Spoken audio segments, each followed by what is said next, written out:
Over these next two episodes, we're setting up a speed and jump boost ability for our GameplayAbility system.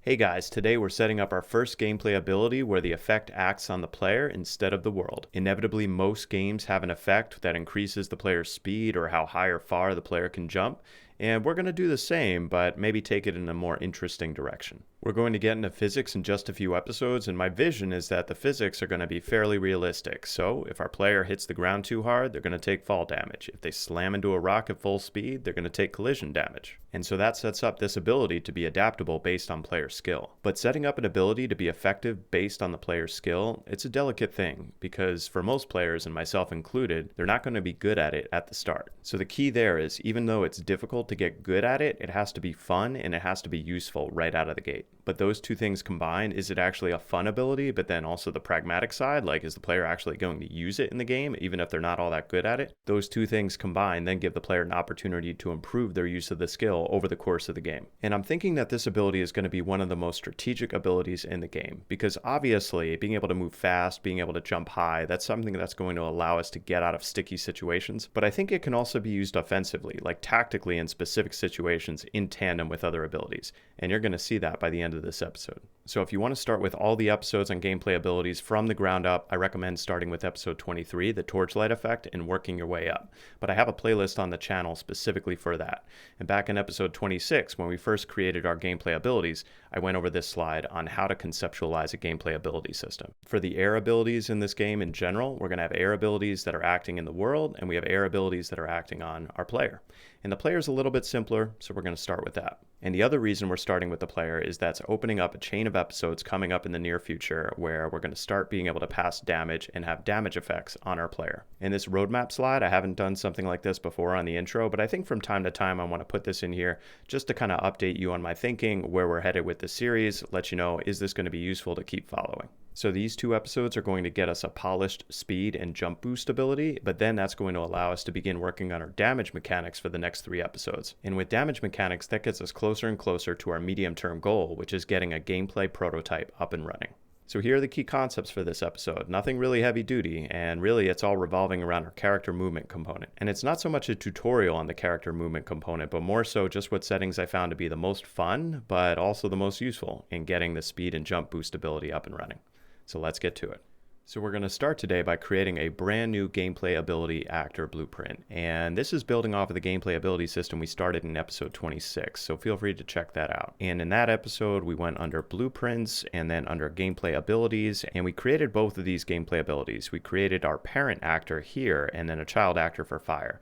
And now we're creating one for air. So we're going to right click on fire. We're going to duplicate this. And this is going to be GameplayAbilityAir. And we'll double click to go into that. And we just need to make a few updates to this air ability. So the first thing is on the left hand side in our components, I'm going to add a second Niagara system because we're going to end up having 2 Niagara systems, one for each hand. So I'll go to add here and I'll search for Niagara particle system component. There it is. And I'll call this one Niagara system 2. And then we have to update all of our custom events that we created for our fire ability. So activate fire ability, we can delete that. We're going to right click, we're going to create a new custom event. And this is going to be activate air ability and connect that up here. And then we can come down to activate primary fire ability effect. We're going to do a custom event here. And this is going to be activate primary air ability effect. Delete out this one, hook this one up.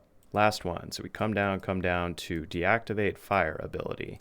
And we'll right click custom event. And this is going to be aptly titled deactivate air ability. And we'll delete out this event, move this down, and connect it up. And so now we need to do more cleanup. So what I'm going to do is I'm going to delete out all of these lines. So everything past how gameplay ability is used. We're just going to delete that out. We're going to start with a clean slate. So everything here and all the way up here, delete out all of this stuff. The other thing we can delete is this interface, event receive particle data. And this we were using for our flamethrower. So whenever the Niagara system particles for the fire were hitting something, then it was sending that data back into the blueprint. And that was helping us determine, okay, what areas are going to receive burn decals. We don't need that in this case for air, so I can delete this out. Compile and save, and then the last thing is I can delete out these 3 functions. So fire decal update, delete that, activate effect single cast, and activate effect channel. Compile and save again. We're going to keep our volume and pitch adjustment based on intensity because, well, we're still going to have sounds with air abilities. So now we got to go set some stuff up on our third person character blueprint. So let's open that up. Mine's under my content drawer, content in my core folder. This is all the way back in episode 3, and then BP third person character. So all the way back in episode 4 of this series, our first blueprint episode, run, walk, toggle, we created 2 variables under movement here. We created max run speed and max walk speed. And with these variables, we're using caps lock on our keyboard to flip between walking and running. And I think that's, right up here, input action walk run toggle. Now the problem is, and I should have realized this back in episode 4, is that on our character movement component, which actually controls how our character moves, we have the same exact variable. We have this max walk speed variable. And that's actually determining how fast the character is moving at this moment in time. And because I don't want that to be confused with this variable right here, what we're going to do is we're going to rename these 2 variables. And if you didn't follow along with this all the way back in episode 4 of this series, totally fine. You just need 3 variables. This walking Boolean variable, and then we're going to rename this max run speed into a base run speed, and the same with max walk speed. I'm going to rename that base walk speed. Because basically what we're going to end up doing this episode is character movement. We're going to change this max walk speed to be much higher based on that gameplay ability. So on our third person character here, we're going to create a brand new function. So I'll hit plus sign here, and our function is going to be titled assess air ability speed boost. And every time this function is called, it's going to assess, okay, should our air ability speed boost be activated? And then with that selected, I'm going to go under category. I'm going to categorize that under movement. So the first thing we're going to do with this function is we're going to assess, do we have an activated gameplay ability? This is something we set up in episode 26. So we got our activated gameplay ability variable, and I'm just going to check, is that valid? And make sure to choose the one with the question mark, the actual executable. And provided we have a valid activated gameplay ability, then we're assessing, okay, is that activated gameplay ability our air ability? And specifically, we are going to set up an air channeled ability to do the effect on our character. So I can get another reference to our activated gameplay ability. I'm going to get the ability type. And I'm also going to get how the gameplay ability is used. And these are the 2 enums that we set up back in episode 26. So under blueprints, gameplay abilities, these 2 right here. And if the ability type equals air, so double equals equal enum, and that's going to be air. And if how gameplay ability is used, if that equals enum, that's going to be channel. If both of those are true, so we do an and statement here, connect this up just like that. Then we can continue forward in this function. Then branch and connect up the is valid right there. I'm just going to move all of this stuff over a little bit over there and branch over here. So let's do the easy thing first. If this is not valid or if this is false, what do we want to have happen? So in that case, we want to assess whether or not our character is currently walking and branch off of that. So then past walking here, we're going to get a reference to our character movement component. And here we are going to set the max walk speed. And we're going to do that twice. So I'll drag out a pin and set max walk speed because we got to set this to be a different value based on whether or not our player is walking. So hook this up there, hook up the false pin down here, add a little reroute. And so if they are walking, if walking is true here, then we want to use the base walk speed here, and we're going to hook that up to our max walk speed. But if they're not walking, well, then they're running. So the base run speed should be used then. Hook that up here. And compile and save. And so what we set back in episode 4 of this series is the base walk speed is 200 and the base run speed is 500. And make sure to hook up both the is not valid and the false pin to that. So now the question becomes, if we've got an activated gameplay ability and that ability is an air channeled ability, then what do we want to have happen? So this is where our gameplay ability is actually going to be activated. And so the way we're going to activate it is it's going to update our character movement's max walk speed. And the way we're going to set that again is same thing, set max walk speed. And hook this up here. But now the question is, what do we want to set this to? So I'm going to do it based on the intensity of the gameplay ability that we actually have. Because the idea is the gameplay ability is going to intensify with time, the player could get stronger, and then their max walk speed should also increase. And so we've got to get another reference to our activated gameplay ability, get, and then we can get the intensity variable. And this is on each and every one of our gameplay abilities. We're going to divide this by 100 because by default or on average, the intensity is going to be 100. So then I'm going to move these over just a little bit, and this needs to be a factor of our actual base run speed. So I'm going to drag in a reference to our base run speed. And you got to think of it this way. So how much do we want to increase our speed over our base run speed? And I think at a minimum, it should be about 50% more, right? So even if the intensity here is basically 0, it should be about 50% faster than our base run speed. But that should scale up, right? Like if the intensity here is 100, then it should be maybe 150% faster. So the way we're going to do that, drag out a pin, multiply, and this is going to be multiplied by, I'm going to do a plus sign, and it's going to add this to 1.5. And so you can think of it as at a minimum, it's doing 1.5 times the base run speed. But in addition to that, if the intensity is 100, then this is actually going to be 2.5 times the base run speed. And then I can hook this up here and I can connect these a little bit closer.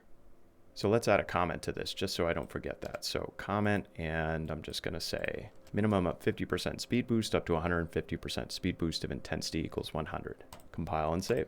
So next, I'm going to do the same kind of isValid check on our walk run toggle function that we created in episode 4. So if we go back into that function, basically I don't want the player to be able to toggle walking and running at all if they're currently channeling an ability. So the way we're going to handle this, I'm just going to zoom out, move walk run toggle over. We're going to get our activated gameplay ability, and then from that, first I'm going to check, is that activated gameplay ability valid? And if it's not valid, well, then it can go right ahead. And so if it's not valid, I'll just connect it up here. I'm going to make some more space. And then the other thing we need to check is how the gameplay ability is used. Because if that's equal to channel, so equal enum, and if it's a channeled spell, then we'll branch. And the branch is going to be hooked up to the isValid here. Put in a reroute so it goes right around it. And then only if this is false will it go on and do the rest of the function, which is it switches the player from walking to running and then back to walking. So if it's true, if we're currently channeling an ability, it doesn't do anything. So compile and save, and now we're ready to go back to GameplayAbilityAir because we're ready to actually tell GameplayAbilityAir what to have happen when we activate this ability. So for that, I'm going to zoom out and we're going to come up to our Activate Air ability here. And this is for our channeled air ability. And for that, I'm just going to get a reference to our third person character. Scroll down here, and we set this up back in episode 26. So get third person character reference and assess air ability speed boost. And that's going to be connected up to channel. So this takes care of the activation of the air ability, but now we need to set it back to normal when it deactivates. And so for that, I'm going to come down to our event deactivate air ability. And so for that, I got to get a reference to our animation blueprint. So that's ABP, get ABP third person character reference, and that's going to be our anim notify end spell restore. And I'll connect up channel there. And if you haven't followed along in previous episodes, let me just show you what that's doing. So that's in our animation blueprint. If I go back to content, core, ABP third person character, and I got to go to our event graph. And I created this, I think it started in episode 27. But basically this event is the very last thing that gets called at the end of every gameplay ability chain. So it sets the movement mode back to normal. It restores the hotbar button back to a default status so it's not activated. And then it sets our ability to be able to be activated or deactivated. And it sets our activated gameplay ability to no longer be active. And if there's a pending activation for our gameplay abilities, meaning we spammed a different keyboard button that has a gameplay ability, then it can activate that ability. So now we have to go into our GameplayAbility parent actor so that we can accommodate the new air abilities. So for that, I'm going to go back to our content drawer and we're going to go into the GameplayAbility actor that we started in episode 26. And if I zoom out a little bit here, so we have to pull in our air abilities in 3 specific places. So it's up here for activate ability, activate primary ability effect, and then down here, deactivate.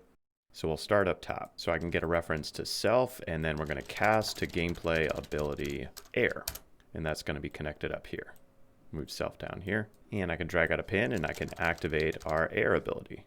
And I'm just going to copy these two right here, paste them right below, connect up air, and this one is our activate primary ability effect. So from here we could say activate primary air ability effect. And these are just calling the events on our child actor. And then last but not least, come down below to deactivate our ability, and we'll paste again, connect up to air, and deactivate air ability. Compile and save. So now we need a way of actually picking up this air ability. So we're going to adjust the GameplayAbility Pickup Actor that we created in episode 33 of our GameplayAbility UI episodes. So for that, I'll go back to our content drawer, back to blueprints. We have a GameplayAbility Pickup folder that we created, and I'll go into the GameplayAbility Pickup. And in episode 33, we set up this spawn GameplayAbility function. And right now it's just spawning our fire here. But what I can do is I'm just going to copy all of this, paste it down below, and we're going to switch this to our GameplayAbilityAir. And all of this stuff is going to work the same way. So we can keep that all hooked up just like it is there. We're going to hook up our air pin there, reroute. Now the problem is we need to return this value. We need to return it so that our gameplay ability can actually be picked up. And the return value as it currently stands is actually gameplay ability fire. And so we need to change this to be a generic gameplay ability. So I'm going to go to gameplay ability here, and I'm just going to select gameplay ability object reference. And we can do that because all of these are going to be child actors of our parent gameplay ability object. And then when we do that, we can just duplicate our return node, and we can connect up our execution pin here, connect up our return value here. So now that we adjusted our gameplay ability pickup actor, we're ready to actually set our air ability to be picked up in the world. But first we need some sort of Niagara system, some sort of indicator in the world, okay, this is an ability pickup. And I figure for this, I'll use the same exact Niagara system that we're actually going to place into our player's hands, indicating that the air ability is active. And you saw this on the intro. And so for that, we're going to navigate to our content drawer. We're going to go back to content. And this is actually coming from a system that we've used in the past. We used it for our flamethrower, and we used it for our fireball as well. And actually for this, I'm just going to start with the cascade system that we started all the way at the beginning. I think it was episode 27 for the flamethrower. And so for that, you got to go into starter content, and it's under particles, and it's this P fire system. Because in this P fire cascade system, there's one emitter in particular that's just emanating this distortion effect, and that's what we're going to use for our hands. Now, if you haven't done so already, what you're going to need to do is make sure to enable the cascade to Niagara converter, and that's under plugins, under settings here. If you search for cascade to Niagara, just got to make sure that this is checked, and then everything I show you, this is going to work. So under our starter content particles, P-Fire, I'm going to right click convert to Niagara system. That's probably going to take a few seconds, but then you'll get this P-Fire converted. And I'm just going to right click rename. We're going to call this our NS for Niagara system air channel base. And I'm going to put this in a different folder, but let's actually navigate to that folder. So it's going to be under content, Niagara, and our gameplay abilities. And we have a fire folder, but now we need to create an air folder. So I'm going to go new folder, and this is going to be air. And I'll give that a new color. Let's do set color, kind of like a gray-white. And so now that we got that air folder, I'm going to expand it over here on the left, and I'm going to go back to our particles folder where we created the NS air channel base, and I'll just click, drag, move that into air, move here. So let's go back over to air. And so for this, if you followed along in episode 27 or episode 30, 31, you know exactly what's coming. So this cascade to Niagara conversion, it's anything but perfect. But luckily, we can basically disable all the emitters in here except for the final emitter. So I'm just going to go through, disable each one of these emitters, and that way we're going to have fewer errors that we actually need to fix. So I'm going to select all of these. We're going to move them over to the right. We'll move distortion over to the left here and just go through. I know this is time consuming, takes a couple minutes, but just acknowledge and clear each of the issues. So once we've acknowledged and cleared all the issues, then we just need to make a few updates to this distortion effect. And you don't even see it on the screen. And the reason for that is that it's very small right now. And so let's start by going to scale sprite size over here. And it starts at 0. And what I'm going to do is at 0.1, I'm going to add a new key. So I'll right click, say add key. In this one, we're going to scale that all the way up to size 2. So when it goes to 0.1 seconds in its lifespan, actually it's just 10% of its overall lifespan, whatever that is, because this is normalized time. But at that 10% of its lifespan, it's going to be much larger, size 2. But we're still not seeing anything on the left-hand side, so let's make some other updates. So I'm going to go to spawn rate. It's going to spawn at 5 times the intensity that it is now, up to 20. Then we're going to go to shape location. We're actually going to change this from a sphere to a cone, because if you remember on the intro, the air was actually kind of rushing up into our player's hands. So I'm conceiving this sort of like a natural jet engine, but it's actually the opposite of a jet engine, because in jet engines, pushing the air out the back. Anyway, the air is being summoned into the player's hands, guiding the player, pushing the player up or forward. So the shape primitive here, this is going to be a cone. And for the cone length, this is going to be set to -200, because the cone is actually going to be pointed downward. I'm going to change the angle to be a little bit wider, 50 degrees. And then for the rotation coordinate space here under rotation mode, this is going to be set to world. And the reason I'm doing that is because I'm always going to have this cone be faced downward in the world. So even if the player gets kind of moved to the side, it's always going to be faced downward. And I'm going to completely disable this add velocity node. We don't need it, because instead what we're going to do is something new here. We're going to do a point attraction force. I don't think we've ever done this in a Niagara system in this series. And I'm just going to go over here and fix the issue. And that's going to move it above apply initial forces. But the way this is going to work is the very tip of the cone is going to be in our player's hand, and the cone's pointed downward. And we need a point attraction force because we need all those air particles to kind of be sucked into the player's hand. And the attraction strength here is going to be 15, and then the attraction radius is 1000, so a pretty wide radius. And last but not least, down here under the acceleration force, we're going to uncheck that. We don't need an acceleration force. And then when you zoom in a little bit on the left-hand side with all these updates, you should see kind of this subtle air distortion effect. That's exactly what we're going for. Nothing over the top, very subtle. And so now let's test this out in the world. Let's see how this looks. So I can just drag in our NS air channel, and it should look something like this. And even for a GameplayAbility pickup, sometimes you want that to be very evident that there's something there to be picked up, but I kind of like the idea of this being a subtle effect. You could keep some of the fire effects if you really want to make this sparkle in some way, like you could keep maybe the sparks coming out of it or something like that.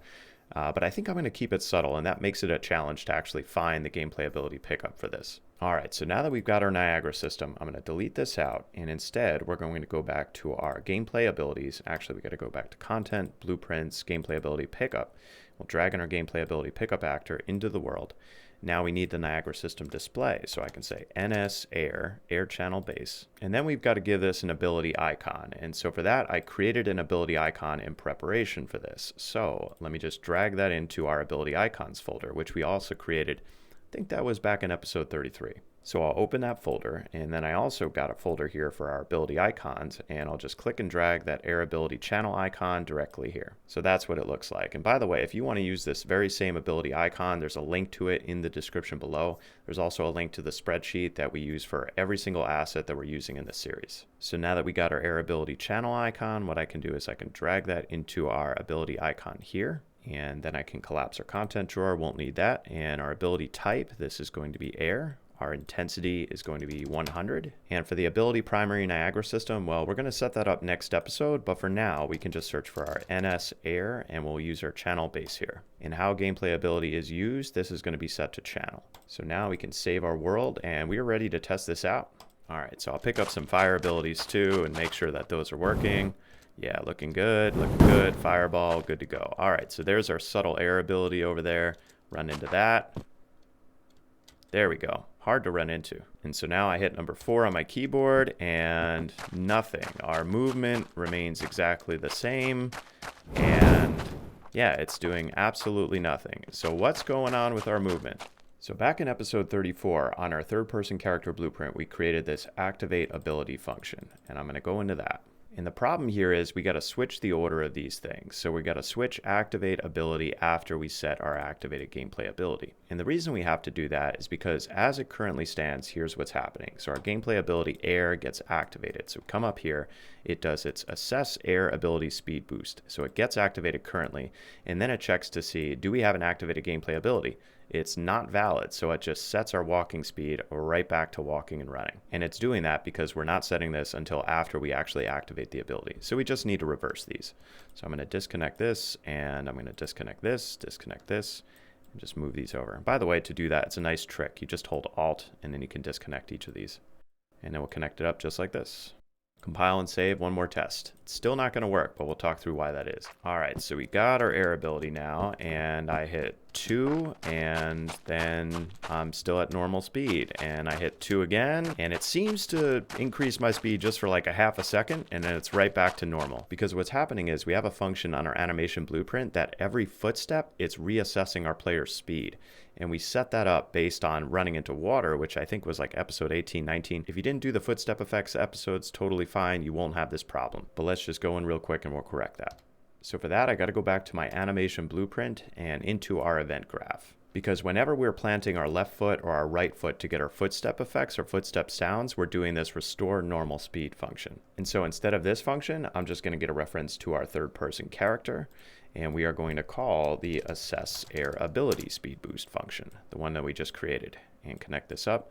I'm going to delete this out, and this is going to be for our left foot, but then also we need to make sure it's assigned for our right foot. So down here, restore normal speed, connect this up. And so if you haven't set up footstep effects, you probably won't have this issue. So compile and save. And so now this should probably, hopefully, maybe actually work. All right, so we'll pick up our stuff, pick up our air ability, and now we hit 2, and we are running very fast. Our animation is not matching our running, but we are running very quickly. And if I run into water, let's test this out. So I run through my jungle, and we run directly into the water, and it actually does slow down still, automatically. And then running out of water, and I'm back to the full speed. So far, so good. So if we go back into our third person character and under movement, we go back into the assess air ability speed boost function. I actually want to take this right here that's starting the function, and I want to collapse that to a pure function so we can reference it elsewhere. So I'll collapse it to a function, and just so that we don't need the execution pin, I'll select it and make it a pure function. Bring it over here, and I'm going to rename this, right-click rename, is air ability speed boost active.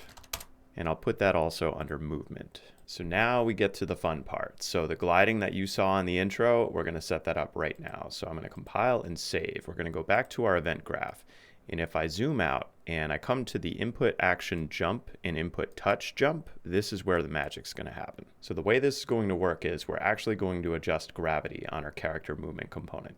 And the way we're going to do that is if our player's jumping and is air ability speed boost active is true, then it's going to adjust gravity. And if not, then it's going to set gravity back to normal. If we go into our character movement component for just a moment, if you search here for gravity scale by default is 1.75. Not sure why that is, but that's what we're going to keep as the default. And then if we've got the air ability speed boost active, then we're going to set this gravity scale to 0.2. And I just found that this makes a really fun gliding and floating effect. But the very first thing we're going to assess here is under our gameplay abilities, we have to get our activated gameplay ability, because the very first thing is we got to assess, is it valid? So I'll get this pin and then I'll connect up this, and we're also going to do the same thing for this jump for the input touch. Move this over here. And then if it is valid, that's where we're assessing, is air ability speed boost actually active? So we'll drag in that pure function and we can branch out from that. Connect this up here. And then if the air ability speed boost is active, well, then we got to set our gravity. So we can get our character movement and we can set gravity scale. And the gravity scale that we're going to be setting it to is 0.2. And you can experiment with other settings here. I didn't want the player to be able to jump up so high that they'd be able to jump out of the level, because I'm going to have some boundaries to every level. But this was high enough that the player could float for at least 100 meters or so. And now if this pin is false, if air ability speed boost is not active, then we're going to set our gravity scale back to normal. So set gravity scale, and this is where it's going to be 1.75. And connect that up to the false pin. But also, if our activated gameplay ability is false, we also need to connect this up to the false pin to make gravity scale 1.75. So I'm going to add a little bit of a reroute here, move this up here, move this up here. And then same thing for this right here. For stop jumping, we'll connect this up right there. Stop jumping right here, connect this up right here.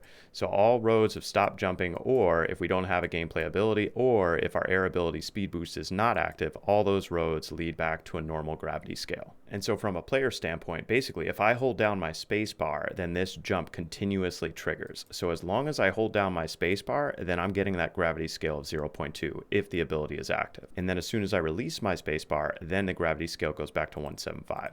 So there's some strategy here, because if I release the space bar and the player's floating way up high, they're going to start dropping pretty quickly. And in 2 episodes, that's when we're going to start working on fall damage. So based on how hard they hit the ground, they may or may not take damage. So the last thing I'm going to do here, I'm just going to zoom out. We're going to take all this stuff and I'm just going to move it out a little bit. I'll probably end up collapsing this to a function, but just for now, what we're going to do is select all of it and then comment. And the comment's going to be air ability jump boost. And by the way, there's a bunch of other settings on the movement component that you could play with. So for example, you could change the jump Z velocity, you could change the air control here, like how much control the player will actually have when they're in the middle of the air. And there's some things that I played with here, but ultimately I decided to just keep everything standard. It felt like the people who built the initial character movement component, they did a lot of playing around with this to make sure, okay, these are the optimal settings. So let's compile and save, and we are ready to test this out. All right, so we get our fire abilities and we get our air ability. I still missed it. It's going to be tough to run into this thing. There we go. Got it. All right, activating it. There we go. Our speed boost. And now we're flying through the air with the greatest of ease without a trapeze. And then landing. And yeah, what's cool is if I let go of my space bar, I fall pretty quickly. But if I hang on to my space bar, I keep going up, up, up, up, up, and then I let go. Yeah. But one thing you'll notice is I can't actually deactivate the ability in the air. And for this ability, I suspect that if we can cast other abilities when we're in the air, there's going to be a lot of cool strategy involved with that. And so I'd like to allow the deactivation of this ability in air. And the reason it's not allowing deactivation right now is 2 episodes ago in the issue fix episode, that's when we set all channeled abilities to not be deactivatable in air. So let's just go in and adjust that so that our air abilities are excluded from that restriction. So if we go back into our third person character blueprint, and this is for the function under gameplay abilities, ability can be activated or deactivated. And this is all stuff we set up in episode 37, 2 episodes ago, because I noticed that the flamethrower ability could be channeled in midair. So all I'm going to do here is I'm going to add another pin. We're going to connect is falling up to this bottom pin, disconnect it here. I'm going to make this a little bit taller, so this is going to be down here. And what I'm going to do is from this get, we're going to get the ability type. And we're going to make sure that the ability type is not equal to air. So I'll just drag that in here. And if it's not equal, so exclamation point equal sign, not equal enum. And if it's not equal to air, then this can all evaluate to true. So I know this is complicated, but basically it's saying, okay, our ability can be activated or deactivated if it's valid and it's able to be activated or deactivated. And it's not this. So what's the not this? So first of all, if it's a channeled ability and it's not air and the character is falling, then it can't be deactivated. I know that's a lot. I know that's messy. I need to find a way to clean this up a little bit. But let's compile and save again, and let's test this out. All right, so now we're activating our air ability, 2, running fast, jumping high, and now I'm gonna hit 4 for my fireball.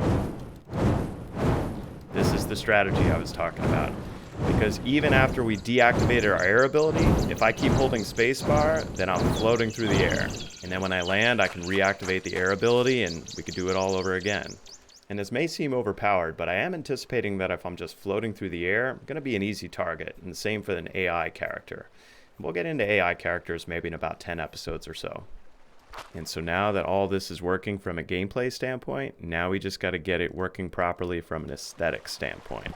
So we need Niagara System in the player's hands. We need his arms extended like he's actually floating, gliding, flying through the air. And it would also be nice if we had some sound effects while this thing is active, right? So we're going to do all the effects for this ability next episode. And I hope to see you there.